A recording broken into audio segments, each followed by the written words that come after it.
Meanwhile, tempers flared at the meeting of the St. Catherine Municipal Corporation as the debate about the ending of the state of emergency in St. Catherine North took center stage in its meeting yesterday.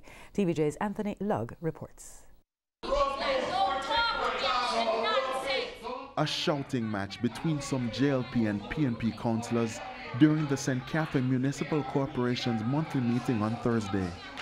Things got heated following a discussion about the opposition's decision to withdraw support from the state of emergency in the St. Catherine North Police Division. What it is that we are going to do as a body to let the people of St. Catherine know that we are in support of measures to safeguard the lives of Jamaicans.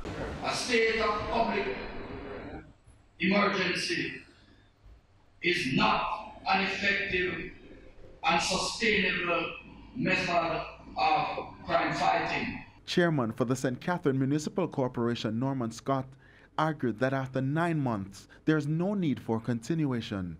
He then made a comparison to the number of persons detained to the number of persons charged, pointing specifically to murders. Of the 5,930 something persons that have been detained, only 6 persons have been charged for murder.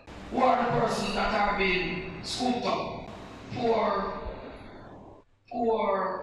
Jamaicans who live in communities that are considered to be challenged communities. Councillor for the Spanish Town Division, Kenesha Allen Gordon, saw things differently.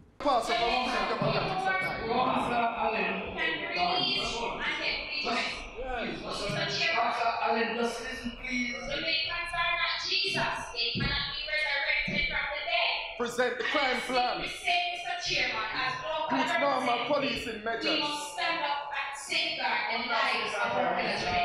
You cannot detain an individual indefinitely, which is what this state of emergency is causing. The meeting continued and the members discussed other issues, but the minority caucus held a press briefing immediately after. The stand that the mayor took in the meeting, we does not share that stand. In the meantime, the chairman did not retract his statement, but indicated that based on information received, the inhumane conditions that existed, it can't be perpetuated. Anthony Lugg, TVJ News.